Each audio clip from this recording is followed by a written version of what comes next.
Ooh, yeah, big time. All right, guys, we're gonna go ahead and start, inshallah. Okay.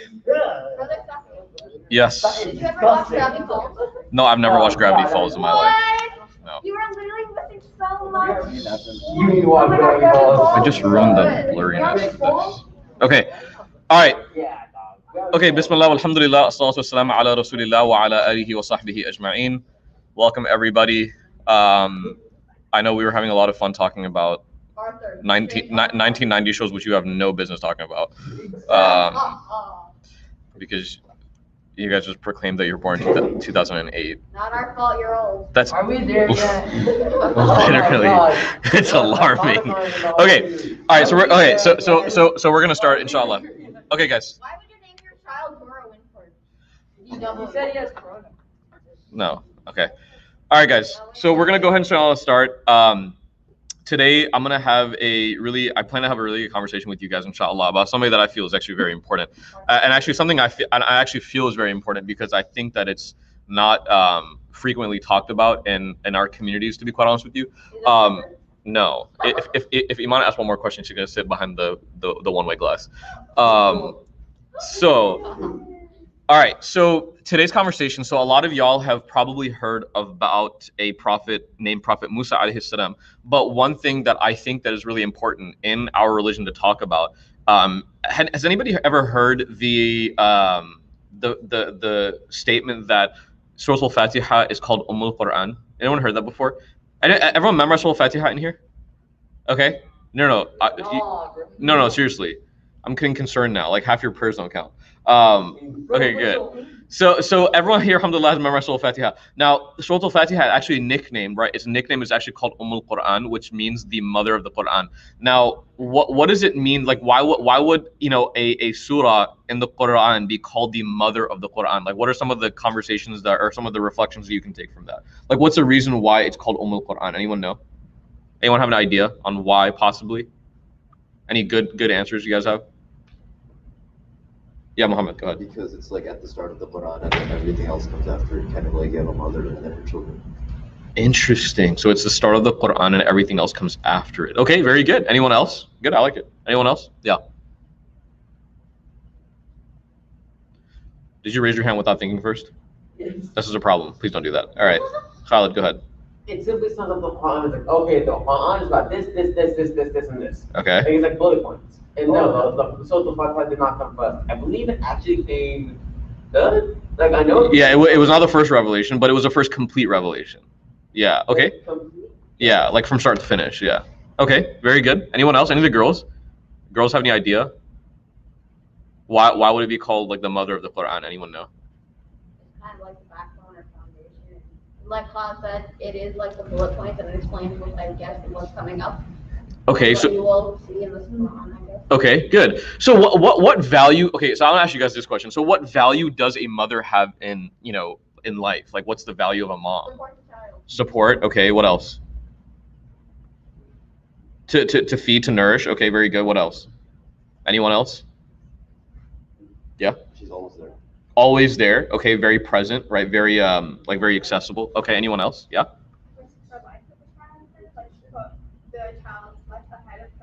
Okay, like almost like sacrificial in a way, like almost like selfless, basically. Very good. So a mother is almost like a summary of like her kid's life, right? Like she literally birthed that child, right? I mean, and everyone starts with a mother, right? No matter who you are. It doesn't even matter, by the way, like if you're an orphan. I mean, orphans even who later on, like the Prophet Muhammad sallallahu alaihi wasallam, right? He lost his mother during the duration of his life, right? He was 6 years old when his mother, Amina, passed away.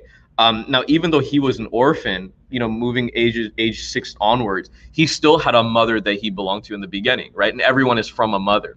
And so a mother is almost like that status of like the beginning of your life. You start with her, okay? There was actually a really interesting answer that someone gave one time that kind of impressed me a lot. I was actually teaching Surah Al-Fatiha, like the meaning of it, to a group of people in Ramadan. It was like 2 years ago. And I asked the same exact question, like, why is Surah Al-Fatiha called the mother of the Quran? And somebody said something very profound. This is not like a hadith or it's not like a statement of the scholars, but it was like his own reflection. But I thought it was really, really beautiful. He said just like when a kid is born, the first thing that kid visually sees is his mother. You know, like when you're born, the baby is there in the arms of like the person who delivered, the doctor or the nurse who delivered, and then you're given to the mother to hold her immediately. And usually what happens is that the child, the first moments of actual life is witnessed in the arms of the mother.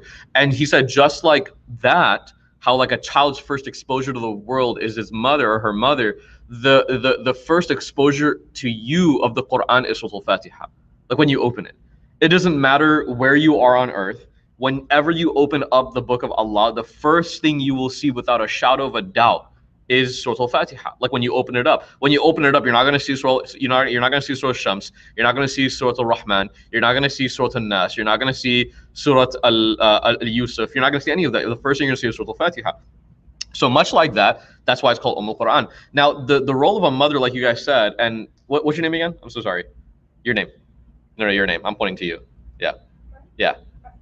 Aisha. So like Aisha said, like your mother is almost like a selfless character. Like she would do anything for you. So today what we're actually going to be talking about is, instead of Prophet Musa, we're actually going to be talking about Prophet Musa's mother. And not many people know about her. This is like the amazing thing. And I think that it's actually really important for you guys to learn this stuff, because most of us have like this very glossy, shallow knowledge of Islam, where we're like, oh yeah, Prophet Musa was the guy who like, oh yeah, he's the one that battled Fir'aun, right? He's the one that like threw his staff down and became a snake, and the one who parted the Red Sea. You know, Prophet Yunus was the one that was swallowed by the whale. Oh, Prophet this was the one that, we know thematically, generally what happened in their lives, but we don't really know the backstory. And I want to ask you guys this question, because imagine your life, at the end of your life, would you say in your, you know, if you're Iman, you're like 4 years old. If in your 13 or 14 or 15 years of life, there have been a lot of things that have happened to you, right? I mean, there are a lot of things. And if I was to be a person from the outside and I said, hey, this person's life can just be summarized by like the fact that she goes to Capel ISD. I mean, like, no, I'm just giving an example, like Huda, right? Like Huda, she's a Capel ISD student. Like, imagine if that's like the only thing you were known for. That'd be kind of a little bit like, it's okay. Like, I didn't lie, right? You are a Capel ISD student, but isn't there more to your life than just being a Capel ISD student? Absolutely there is, right?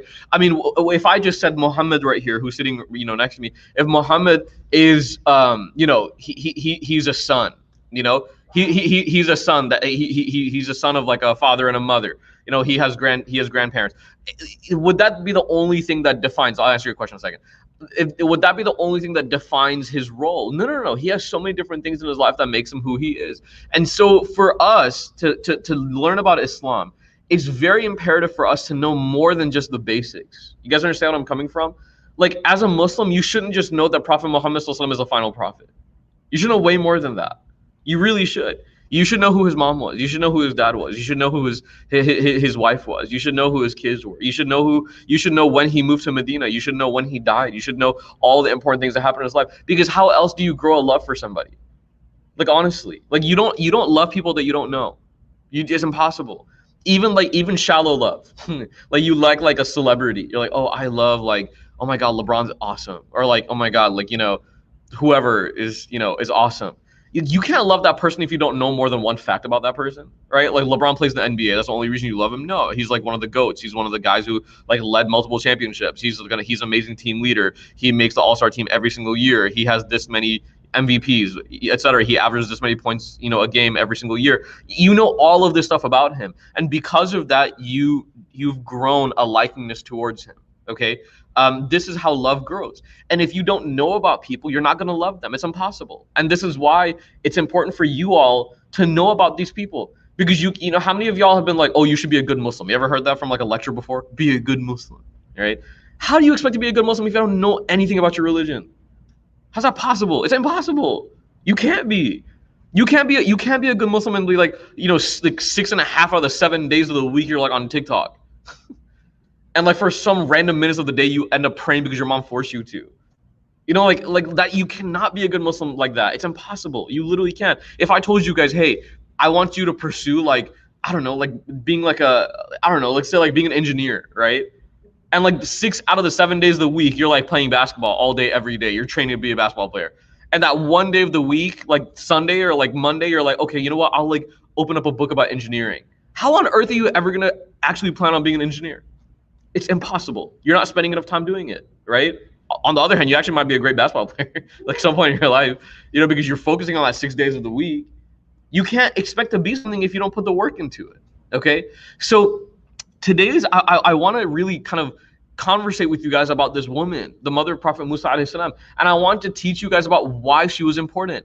And to be quite honest with you, if it wasn't for her, y'all ever heard the statement that apple doesn't fall far from the tree? What does that mean? Anyone know? The apple does not fall far from the tree. Yeah, Zayd? The apples could be like kind of compared to the leaves from it, and then like near the apple, so if you fall close to them. Okay, so like the tree represents your yeah, Iman? But yeah, like it's basically like that. Like you know how it's like you won't stray so far from your parents if you're attached to them. Like how a duckling would continue following its mother.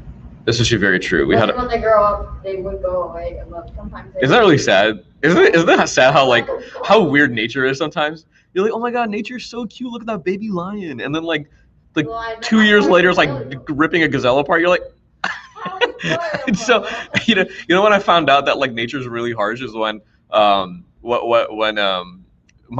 wife, when she used to live with her parents, she had like a lot of cats, and her cat had a bunch of kittens, and so like the mom with kittens is like an adorable thing, right? It's like the kittens just follow her around. They're like little cheeping little kittens. They don't even make meows yet, and they just follow her around. And then literally I went back to visit my in-laws like a year later, and all these cats were gone.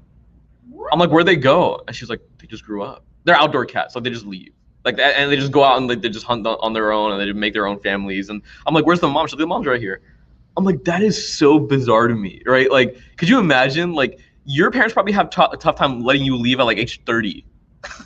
Like, honestly, like parents nowadays want to keep you until you're 50. You're like, no, mom, you're 90 years old. You're like, no, you're my kid, right? Like, parents have trouble letting you do anything on your own nowadays. Imagine like in nature, after 1 year, you're gone. Like, it's kind of scary, right? I mean, this is the reality of like of nature and how nature kind of does its thing. But the conversation about the apple doesn't fall far from the tree. The meaning behind that is that you as a kid, you as a son or you as a daughter, no matter how I guess different you are from your parents to a certain degree. How many of you guys would say you're different from your parents? I think everyone would like to think they're different from their parents, right? You're like, I'm nothing like my mom. And then like 10 years later, you realize you're a lot like her in very alarming ways. You do the exact same thing in the morning as she does, and you hate yourself because you're like, I'm not like her, and you definitely are like her. You know the reality? I'll tell you guys a scary fact. I, growing up, never thought I was like my parents. I was like, oh yeah, I'm not, bro, I literally look like my dad. Like literally, I look at my picture and I'm like, that's my dad. Like from like 30 years ago. It's bewildering. Like it's so weird. But like that is what happens, is that it makes a lot of sense biologically, right? They're the ones who gave birth to you. And so there is a reality of you being like your parents to a certain degree, okay? And Prophet Musa alayhi salam at the end of the day was a what? Everyone? What was he? He was a prophet of God, right? He was a very, very pious person. Now, in order to be a very pious person, you in Islam have to come from some sort of piety. You can't just be born out of nowhere. There has to be something in your life that was also kind of like that, okay? I want you guys to think about your good characteristics, your own right now. And I don't want you to, say it out loud because I don't want you to be an arrogant, fool. But, just think about what you're grateful for. Like, what characteristics do you embody that you're grateful for? You're like, oh, alhamdulillah, I am able to be like a good friend to somebody else. I'm a good listener. Or like, if I were to tell somebody my good character, I would say that I'm like, I give people like my attention and my time, I'm a generous person when it comes to that. Or if you could say like, oh, I'm very giving, right? I'm selfless. I'm not really a selfish person. And you think about that, and I want you guys to think about how one of your parents embodies that characteristic as well. I want you to think about it right now. Like, think about how you have a characteristic that your mother might have or your father might have. And I want you guys to think very, very, very objectively. Don't think about the argument you had with your mom 2 days ago. You're like, I hate her. Like, no, I don't care. Like, forget it. Get over your own ego. I don't care about your argument you have with your mom or dad. Like, there are going to be moments where you do embody a lot of the same characteristics as your parents do. And the same existed within the mother of Prophet Musa alayhi salam. Now, I'll tell you guys a little bit about her, this incredible person. Prophet Musa alayhi salam's mother, she lived in a time, and I want you guys to be very, very aware of this. Prophet Musa alayhi salam's mother lived in a time of tyranny. She lived in a time where the pharaohs of Egypt were very tyrannical. Okay, like y'all thought Trump was bad, dude. Like forget it. Like this dude, no, like this dude would literally have kids killed. Okay, like that was who he was. Fir'aun, right? Fir'aun was a man who there was a prophecy. A prophecy, I mean, you could, talk about prophecies being like, oh, is it legitimate or is it not? Is it just kind of hearsay? Is it something that somebody predicted? Regardless of what it was, there was this prophecy or this kind of like idea that there would be a boy born in the time of Fir'aun, that he would basically overtake Fir'aun's throne. And this is kind of like almost common knowledge, bro. Like a king will definitely be overtaken one day by a person who's younger. Is this correct? Yeah, a teacher will be taken over by their predecessor at some point or the other. You guys watch sports, like an NBA player or an NFL player or like a tennis player. Like I watch tennis like avidly, and one of my favorite athletes of all time is like nearing 40, and I have to realize now that he's like getting really old, and like there are gonna be new guys that are like half his age that are gonna start taking him down in normal tournaments, and like it's gonna suck because I grew up watching this guy dominate people for a living, and now he's like, oh my god, my knees. Like it's hard, but that is the reality of life, is that you will get overtaken one day or the other, and this is the limitation of this dunya. Now, Fir'aun was a guy who literally would not accept that, and because of this, what he had done was he sent out a proclamation that literally every other year, so every 2 years, he would have all of the male children in his kingdom killed. Like think about, like, this is like Voldemort in a weird way. Like trying to kill Harry Potter. It's like, this, are you Voldemort? But no, but this guy hates everyone. Right? He hates, so he to kind of like give that prophecy a 50% shot, right? And instead of making 100%, it'll be 50%. He said, we're gonna kill all of the boys born in every other year. And so Prophet Musa's mom notably had 3 children. She had 3 children. Number 1, she had a daughter who was the eldest. Okay, she had a daughter. The daughters were safe because why? It was girls, right? It's that the prophecy wasn't about a girl, the prophecy was about a boy. Then she had a son by the name of Harun. Harun was born a year that Fir'aun did not have the kids killed. All right? So that was Harun. And Harun was also a what? He was a prophet. Prophet Musa's brother was also a prophet. Then the year after, she had Prophet Musa alayhi salam, who was born the year that Fir'aun was intending to kill the boys in the city. Now, what happens is at this point, as a mother, you are completely just like, you're living a nightmare, right? What do you, like, if you're giving birth to a son that year, you have to accept the fact that you're not going to have that son grow up. That's a terrifying thought, right? I mean, can you guys like imagine that? Like imagine that thought. You're going to grow up and not having a kid like that you gave birth to, because you know that kid's life is in danger as soon as it's born. So what Prophet Musa alayhi's mother does is that she starts making like incredible dua, like, help me out here somewhere or the other. Like I'm gonna try to help this kid get out of here. If it means get out of the city, I'll do so, whatever it takes. So she makes this dua to Allah. So now in the Quran, if you guys actually read Quran on your phones or on whatever, actually I would recommend reading the actual book itself, because there's a lot of barakah in that. If you read the Quran, there's a surah called Surah Al-Qasas. Okay, Surah Al-Qasas. And Surah Al-Qasas, it actually says what Allah inspired to Prophet Musa's mom as a response to her dua. When she made that dua, Allah gave her 2 commands.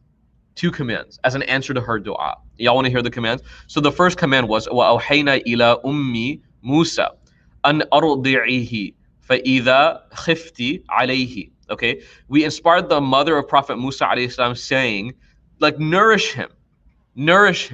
Okay, like basically take care of him, like feed him. And obviously that means like basically feed him from yourself. Every kid that grows up either has to be fed from a bottle or has to be breastfed. This is very normal.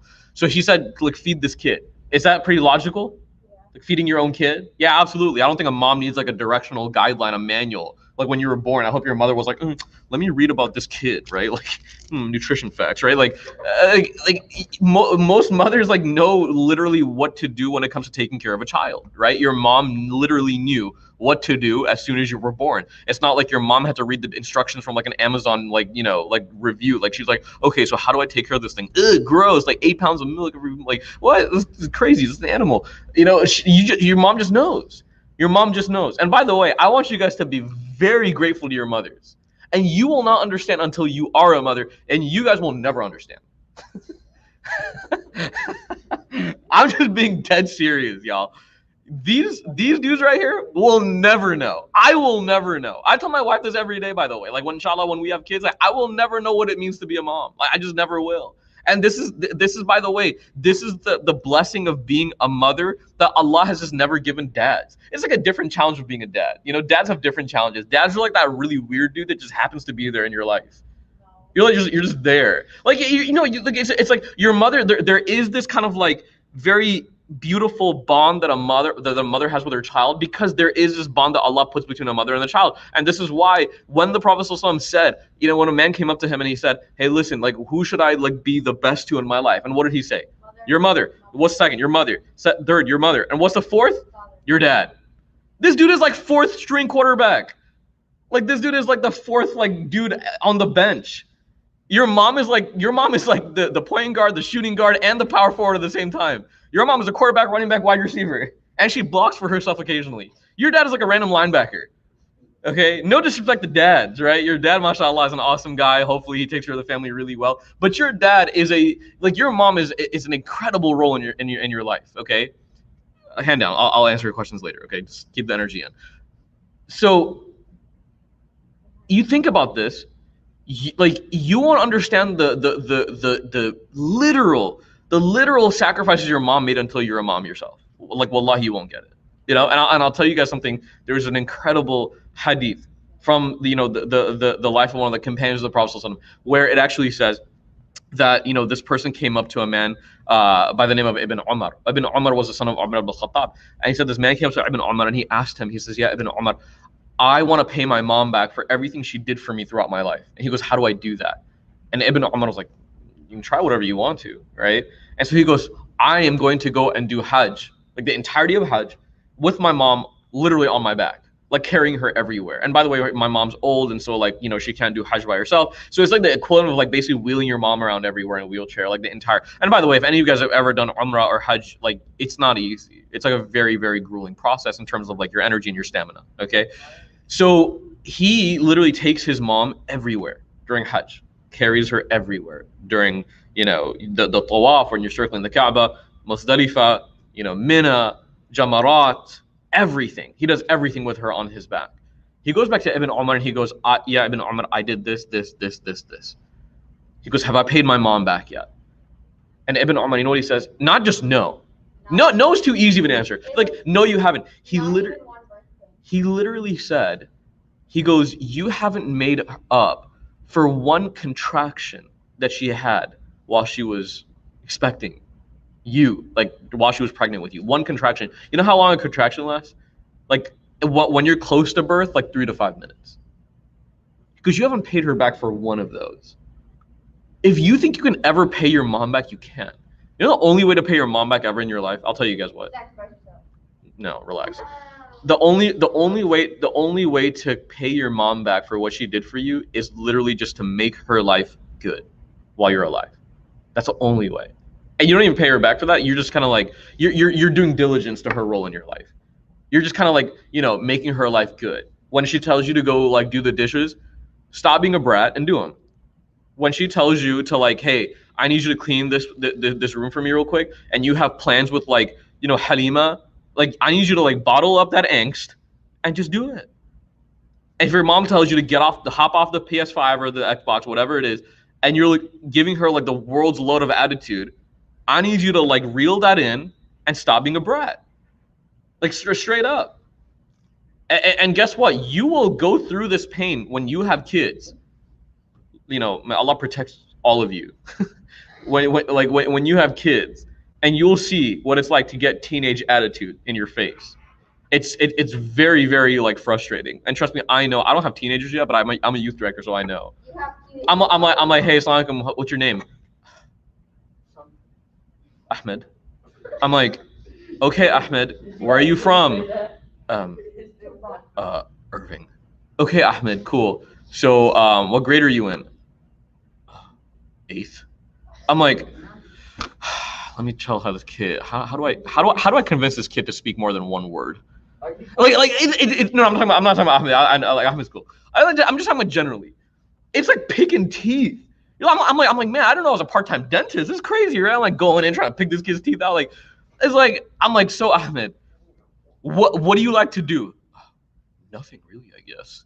I'm like, ya Allah, give me the strength today, right? Like, I'm like, why? Why are you the most non-talkative generation of all time? Like, it's crazy because 8 years ago you couldn't stop talking.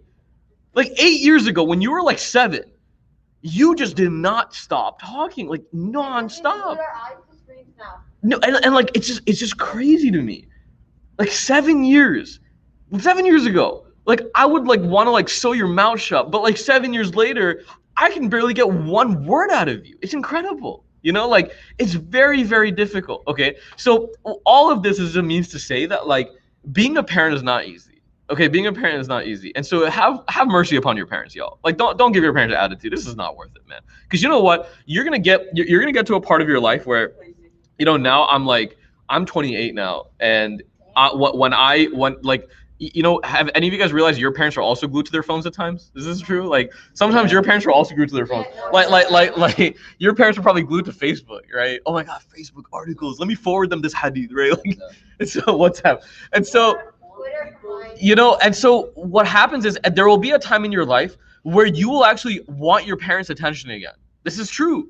This is true. I know you don't believe it, but it's true. When you go into like adulthood, there will be a time where you actually want your parents' attention again. And guess what? Your parents are gonna give you that same attitude.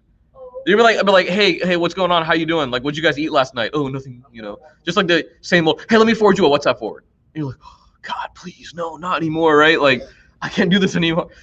It'll come full circle. Life is a very funny way of coming around. Okay, so being a parent is not easy. Now, so Allah subhanahu wa ta'ala tells the mother of Prophet Musa alayhi salam to feed him, to nourish him. This is second nature for parents. They just do this naturally. Now, what's the second commandment she gave Prophet Musa's mother? He said, Allah subhanahu wa ta'ala, he says, so give him nourishment. أَرْضِعْهِ فَإِذَا خِفْتِ عَلَيْهِ فَأَلْقِهِ فِي الْيَوْمِ وَلَا تَخَافِ وَلَا تَحْزَنِ وَلَا تَحْزَنِ. So he says, after that, he said, after you feed him, when you fear for his safety, فَإِذَا خِفْتِ عَلَيْهِ, when you fear for his safety, فَأَلْقِهِ فِي الْيَمِّ فَأَلْقِهِ فِي الْيَمِّ. Okay? When you fear for his safety, put him in a river. Al-yam in Arabic means a river. فِي الْيَمِّ وَلَا تَخَافِ وَلَا تَحْزَنِ. And do not be afraid and do not be sad. That's what Allah told her. This is incredible. The first command was to do what? To nourish him. The second command was to what? Put him in a river. The first one was very logical. Mom was like, yeah, sure, cool, whatever, I'll do that. The second one was put him in a river. Very illogical, right? You're like, what on earth? How is this gonna happen? How is this possible? When you think about putting a child in a river, how many things go down in your mind? You're like, well, okay, I have to now put this kid in a very dangerous situation. Number 2, how is this thing gonna survive? Number 3, where is this river going? Number 4, how do I know that this basket's not gonna turn over? Number 5, how do I, keep track of it? Is there like this GPS system where I can kind of like latch onto this basket? Like, there's so many questions running through the mind as a mom. How do I do this? But what does Allah say after? He says, وَلَا تَخَافِ وَلَا تَحْزَنِ وَلَا تَخَافِ وَلَا تَحْزَنِ. Do not be afraid. وَلَا تَخَافِ وَلَا تَحْزَنِ. And do not be afraid. These are 2 commands that Allah gave his mom.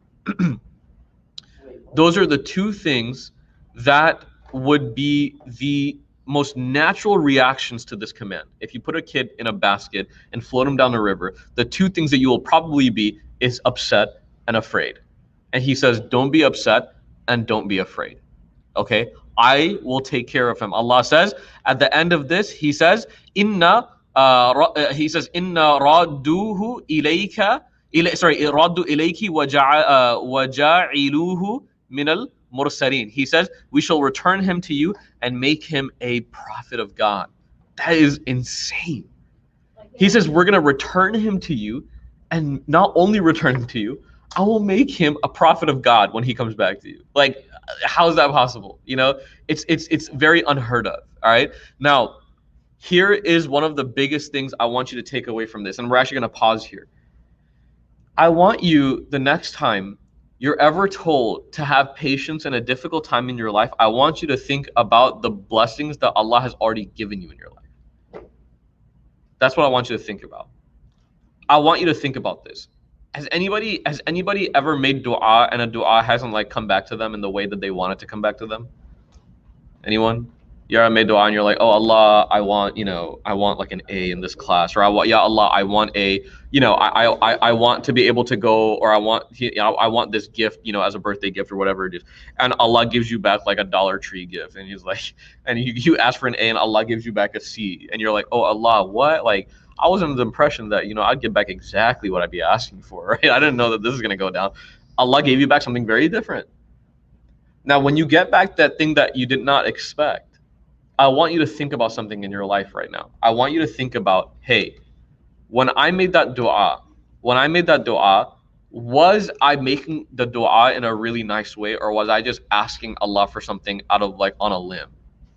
Like, oh, I never pray, I never do anything, but I want this. Like, seriously, y'all ever had like a friend in your life where like they never talk to you unless they want something from you? It's not a good feeling. It's a very, very bad feeling, by the way, when you have a friend that does that to you. No, when you have a friend that literally only talks to you when they need like, oh, hey, so I need to borrow something from you. Both of you point to each other. It means that both of you, this is true for both of you. So just thank you for outing yourself to the entire group here. So literally, like, if that's the type of friendship, it's very alarming, right? Imagine if that's your relationship with Allah. Honestly. Stop for a second. Everyone pause for a second and think. Pause for a second and think. Is that what your relationship with Allah is? Is your relationship with Allah, you only talk to Him when you need something from Him? Honestly. Like, is that the only time you ever speak to Him? Or do you speak or do you speak to Him when there may not be anything you necessarily want at that time? Like, hey Allah, I want to pray Fajr. I want to pray Dhuhr. I don't have really anything to ask you for, but I'm just gonna pray because I want to keep this. I want to keep going with this. I want to talk to you. Or do you only like when your back's against the wall, you forgot to pray for God knows how many days, and when your back's against the wall, you reach out to Allah and you're like, oh Allah, oh by the way, I need something really bad. And then when Allah doesn't give you exactly what you want, you're like, Allah, come on, man. Like I thought we were cool. Dude, you haven't spoken to Him in like a week. And now all of a sudden you want exactly what you want. Dude, if this was like a regular relationship with a person, you would hate yourself.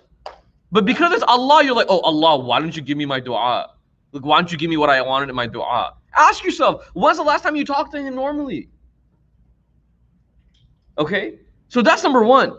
Number two is ask yourself, when you do make dua and you get something back, is there a way that Allah took care of you before that gives you confidence that even though you didn't get exactly what you wanted, that there's some way, will be a way back to what you want, right? For example, if you made dua for like an A in like science or like history or like calculus or whatever it is, and Allah gives you like a B, but Allah gave you like an A last semester, you're like you like a person, a being who has given you over and over and over again and gives you something differently one time. Are you gonna be like, wow, I can't trust you? He's delivered for you literally your entire life. You got here to Roots in like an air-conditioned vehicle, in like this 110 degrees ungodly weather outside. You drove here in an air-conditioned vehicle to sit in an air-conditioned room, and you're gonna have food after you're done. No. There's literally kids, and I'm being straight up serious with you guys. I need you guys to put on a serious face right now. There are literally kids who are out there in this heat who haven't eaten for literally 24 hours. What made them who they are, and what made you who you are? For real. You don't deserve any of this. I'm sorry to be mean right now. You don't deserve any of this. I don't deserve any of this. I didn't do anything to deserve this. You didn't deserve to get anything in your life. You live in Capel, mashallah. You live in Irving, mashallah. You live in Plano or Valley Ranch or South Lake or wherever, mashallah. What did you to deserve what did you to deserve that? What did you to deserve that? And what did a kid who lives in like Palestine, who just had their house bombed a month ago, what did he do to deserve that? Nothing. Nothing. And you're sitting here right now, and you have no idea about it. All Allah wants is a little bit of gratitude. And we can't even do that. We can't even do that. The last time I thanked Allah was like 3 years ago for something. The last time I thanked Allah for was like a month ago about something. I am so like consumed by TV, by video games, by music, by movies, by like laughing and jokes and being lighthearted that I can't even think about something serious for the first time in my life. That's concerning. That is alarming.